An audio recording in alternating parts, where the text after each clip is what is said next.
예, 지난 주말 아주 이례적으로 국회 본회의가 열려서 민주당이 이상민 장관 해임안을 처리를 했습니다. 오늘 대통령으로 넘어갔을 텐데 대통령실에서는 입장 표명을 하지 않았습니다. 사실상 거부권을 행사한 것으로 보입니다. 지난 주말에 있었던 아수라장이 됐던 국회 본회의 모습 보겠습니다.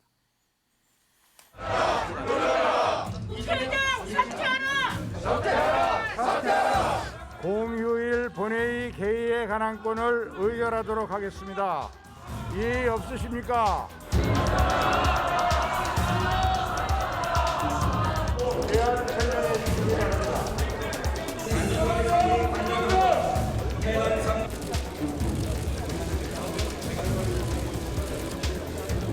국무위원 행정안전부 장관 이상민 해임 건의안은 총 득표수 183표 중 가 182표, 무효 1표로서 가결되었음을 선포합니다. 해임 건의안 처리는 불가피한 상황이 됐습니다. 우리 해임 건의안 처리가 진실과 책임의 문을 여는 출발이 될 것입니다. 이재명 방탄국회 민주당은 사죄하라! 이재명 대표에게 집중된 국민들의 시선, 언제 사법 처리 받을까 하는 이 시선을 돌리고 방탄하기 위해서 하는 거 아닙니까? 대통령실에선 입장 없음으로 지금 보고 있는 것 같은데 바로 입장하실 거라서요. 잠시만요. 네. 거취 표명 관련해서 국회에서 통과됐는데 당사자로서 한 말씀 정도. 국회 통과 관련해서 당사자 차원에서 입장 말씀 한마디만 좀 부탁드립니다. 예, 이상민 장관은 자신의 해임 건의안이 국회를 통과한 것에 대해서 묵묵부답으로 이제 들어갔습니다. 정익진 변호사님, 네네. 일요일 날 야당이 본회의를 개최해서 이상민 장관의 해임 건의안을 처리할 만큼 이 사안은 굉장히 시급했던 건가요? 아니죠. 예산안 처리보다 더 시급한 사안입니까? 아니면 둘이 연계돼 있기 때문에 그런 겁니까? 저는 도저히 이해를 못 하겠어요. 예. 정말로 이제 민주당이 제가 봤을 때 뭐 정부가 뭐 무능하다 그런 이야기를 하지만은 민주당만큼 무능한 야당을 제가 본 적이 없습니다. 왜냐하면 이게 그 공휴일에 처리할 문제가 아니거든요. 예. 그 국무총리나 국무위원에 대한 해임 건의안이 그 헌법에 나와 있어요. 63조에. 예. 하지만은 그것은 그야말로 한번 생각해 주십시오라고 대통령한테 부탁드리는 거고 아무런 실효성이 없어요. 대통령이 그거 드러나 마나거든요. 예. 그래가지고 헌법재판소 결정도 있어요. 헌법재판소 결정을 보면은 이 헌법 63조의 규정은 예. 대통령을 기속하는 것이 아니고 아무런 법적인 구속력이 없고 예. 단순한 건의에 불과하다. 그 단순한 건의에 불과한데 그것을 그 일요일 날 공휴일 날 쉬고 있는 국회의원들 다 모아가지고 저렇게까지 할 만큼 의미가 있는 것인가? 제가 대통령이라도 저거는 그 수용 안 할 것 같거든요. 예. 그 다음에 만약에 이제 그 민주당에서 차라리 탄핵소추안을 의결했다. 그러면 제가 뭐 나름대로 그거는 의미가 있겠다라고 예. 생각을 하겠는데 해임 건의안 뭐 왜냐하면 우리나라 역사상 그 국무위원에 대한 해임 건의안이 별로 이렇게 그 된 적이 없거든요. 예. 그게 왜 안 된 거냐면은 그게 뭐 이렇게 큰 어렵고 뭐 그래서 안 된 게 아니고 의미가 없기 때문에 안 된 건데 그걸 굳이 저렇게까지 하면서 볼상사납게 할 이유가 있었나 하는 생각이 듭니다. 예. 앞서 사자성어 과의불개는 어제 있었던 이 국회 상황도 사실은 이제 빗대어서 볼 수가 있습니다. 근데 방금 말씀하신 것처럼 이상민 장관 해임 건의안 처리는 굉장히 시급했던 겁니까? 시급했다기보다는 법정 시한이 달했기 때문에 할 수밖에 없었던 상황이었던 예. 겁니다. 그러니까 기본적으로 해임 건의안이 발의가 되고 본회의에 보고가 되면 예. 72시간 이내에 상정을 시켜서 예. 그다음에 표결에 붙여져야만 소멸하지 않습니다. 그런 측면에서 72시간이 도래하지 않은 이게 주말이었던 것이거든요. 예. 그래서 주말에는 꼭 해야 됐던 일이었다 이런 말씀을 드리고 싶습니다. 예. 네.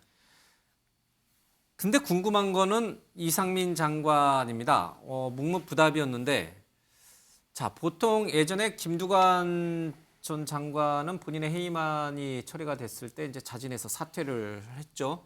윤석열 정부 들어서 두 번째 해임안관인데 박진 외교부 장관은 이제 대통령 거부권 행사했고 이상민 장관은 그럼 어떤 선택을 해야 되는 것인가? 김두관 전 의원의 사례를 따라야 되냐? 박진 장관의 사례를 따라야 되는 것이냐? 이게 사건의 초기였다면, 다시 말해서 이태원 참사가 벌어진 직후에 이런 해임 건의안이 통과됐다면 제가 보기에는 이상민 장관이 자연사퇴할 수 있었지만, 지금 이 국면 예산안과 뭐 국정조사 다 연계된 상황에서는 이상민 장관이 홀몸이 아니에요. 홀몸이 아니고 이상민 장관이 개인이 아니란 말이에요. 그러니까 다시 말하면 그만두고 싶어도 그만두고 못 두는 상황이 된 거예요. 자, 민주당은 왜 저러느냐? 무슨 말이냐? 이상민 건의안을 통과시켜도 강행 통과해도 대통령이 안 받아줄 걸 다 아는 거 아니에요. 올 국민이 아는 거 아니에요. 그런데 왜 했느냐? 여론을 볼 때 자, 이상민 장관을 끝까지 해임 안 하면 대통령의 정치적 부담이 될 거라는 점에서 모든 정치적 책임을 대통령에 던진 거다. 물론 2단계 전략을 하겠지만 그 다음에는 다시 이제 뭐 탄핵 소추로 간다는 거 아니에요? 탄핵 소추까지는 갈 수도 없고 안 가야 하지만 적어도 해임 건의안만큼은 대통령에게 정치적 부담을 모두 지우려는 그런 정치 수중의 하나죠. 이상민 장관은 본인 뜻대로 이제 물러설 수도 없는 그런 상황이 되어버렸다. 이런 얘기군요. 알겠습니다. 자, 이런 상황에서 당내에서 국민의힘 내부에서는 장제원 의원을 필두로 국정조사에 합의해 준 원내 지도부를 비판하는 목소리가 나오고 있습니다. 주호영 원내대표의 얘기도 들어보겠습니다. 의원들이 소신에 따라서 반대표를 던진 것이고, 또 저는 그분들 실제 제 생각도 그런 쪽에 가까웠어요. 말하자면 고육지책으로 합의한 것이지 우리가 이 방법이 좋아서 합의한 건 아니지 않습니까? 해임 건의안이 돌아오더라도 대통령께서 그걸 무시해야 된다는 입장을 가지고 있는데, 그걸 정식으로 해임 건의안 통과됐음에도 불구하고 무시하라고 건의할지 안 할지는 논의 중에 있습니다. 이재명 예산을 처리하겠다고 지금 저렇게 지금 떠들게 되어 있는 상태에서 결국 현금을 국정조사라고 하는 것을 가기를 시켜버렸으니 그래서 현금 주고 부도원 받은 꼴이 날 것이라고 하는 그런 우려를 제가 개인적으로 했다는 뜻이죠. 뭐 각자 생각이 다 똑같을 수 없으니까. 알겠습니다. 관련해서 부 대표는 또 나름대로 고민이 있었겠죠. 특히 장제원 의원이 주호영 원내대표를 향해서 애초에 국정조사에 합의해서는 안 됐었다. 원내 지도부가 너무 성급하게 이 국정조사에 합의해줬다. 이렇게 이제 비판이 쏟아져 나오고 있습니다. 민주당은 이상민 장관 해임안을 처리를 했지만 국정조사 대상인 장관을 먼저 해임안을 처리하면서 논리적으로는 선후관계가 뒤바뀐 꼴이었다라는 게 지금 국민의힘 시각이에요. 득이 있습니까? 아니면 실이 있습니까? 논리적으로 뒤바뀌거나 전혀 관계없습니다. 국정조사와 해임 건의안 문제는 전혀 별개인데도 그럼 국정조사 대상이 안 되는 사람을 왜 대상으로 집어넣은 겁니까? 이상민 장관은. 국정조사 대상이 되죠. 왜 안 되겠습니까? 해임해도 대상이 된다. 그럼요. 장관이 그전에도 그런 아니어도. 사례가 있고요. 얼마든지 가능한데 이것을 지금 가장 정쟁적으로 이상민 장관을 보호하거나 또는 대통령을 보호하기 위해서 모든 걸 다 연계시켜서 그냥 정치를 스톱시킨 게 지금 여당이거든요. 그러니까 사실은 국민들 입장에서 보면 해도 너무한 거죠. 단 한 사람도 책임지지 않고 있고요. 그래도 이게 최소한의 이 옛날에 예를 들면 해임 건의가 별로 안 되거나 이런 것들이 됐을 때 그 정도 되면 장관들이 다 물러났습니다. 그런데 지금 현재 윤석열 정부에서는 단 한 명도 지금 책임을 안 지고 있는 상태고 그리고 이 문제 처리에 있어서 지금 그 유가족들이 정식으로 요구를 하고 있지 않습니까? 대통령의 사과와 이상민 장관의 해임을 요구하고 있는데 이 유가족이 구체적으로 요구한 사안도 지금은 다 무시하려고 하고 있고 이게 마치 전혀 관련이 없는 이재명 방탄, 이 해임 건의안하고 이재명 방탄하고 무슨 관계? 모든 걸 그냥 다 이재명 방어다, 이재명 이게 빨리 뭘 처리해도 이재명이고 처리 안 해도 이재명 이런 식으로 그냥 프레임을 몰아가는 그런 수준으로 지금 이야기하고 있는데 다시 한번 냉정히 보지만 이 해임 건의안을 대통령이 받아들여서 새로운 정치를 풀어나가는 협치 자세를 가지고 풀어야지 대통령이 계속 한 정파의 수장으로서 국가 원수의 역할, 국민 통합적 이런 역할을 못하면 대통령의 지위도 임합니다. 이제 공은 대통령에게 넘어갔습니다마는 대통령은 국회에서 넘어온 이 해임안을 받아들이지 않는 걸로 사실상 결론이 났다고 좀 봐야 될 것 같습니다. 진상이 가려진 뒤에 뭔가 책임을 지우겠다라고 하는 그런 기존 입장에 변함이 없다. 이제 이게 대통령실의 공식적인 입장입니다. 자, 이 대목에서 대통령 지지율을 조금 연계해서 살펴보겠습니다. 갤러 오늘 나온 리얼미터 여론조사인데 지지율에는 뭐 큰 변화는 없습니다. 뭐 긍정이든 부정이든 다 비슷한 상황입니다. 그러나 이상민 장관 해임 건의안에 대한 대통령의 거부권 행사가 또 어떻게 반영이 될지는 며칠 뒤에 이제 나올 여론조사에 또 반영이 될 텐데 이상민 장관의 해임안을 받아들일 경우에는 보수로부터 상당히 외면받을 거예요. 그렇죠? 야당 지지자들한테는 뭐 조금 플러스 요인이 있겠습니다만. 저는 그렇게 보지 않습니다. 대통령이 책임 정치를 하는 입장에서 보면 보수 성향을 가진 국민들께서도 만약에 해임 건의안을 받아들인 윤석열 대통령한테 오히려 잘했다는 칭찬을 보낼 오히려 것 통합의 같습니다. 계기를 줬다. 그렇습니다. 지금 사실 이 내용을 가지고 우리가 너무 정쟁적으로 볼 것이 아닙니다. 예. 국가가 국민을 지키지 못했고 그 국민을 지키지 못한 것이 책임을 지고 장관이 해임하는 것이기 때문에 이 부분을 정쟁적으로 봐서는 안 되는 부분이기도 한다는 생각이 지지율과 들거든요. 연계시키지 마라. 그렇죠. 아니요. 지지율과 연계시켜도 좋습니다. 근데 이런 부분들을 보수와 진보로 나눠서 이게 정쟁적으로 삼을 것이 아니다.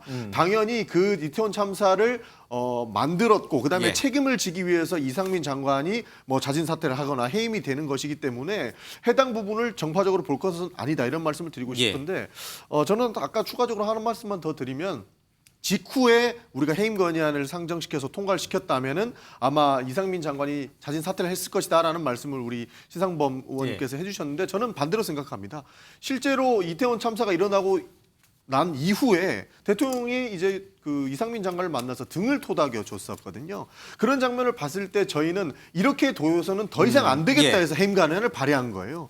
그런 측면에서 봤을 때에도 이상민 장관은 분명히 국민을 지키지 못한 것에 대해서 정치적 책임을 지고 자진 사퇴하거나 해임이 된 상황에서 국정조사에 임해야 된다. 그것이 국민을 위한 도리다. 이런 말씀을 좀 드리고 싶습니다. 이상민 장관에 대해서 제가 볼 때도 국민들의 정서로 봐서는 누군가는 책임져야 되는 것 아니냐.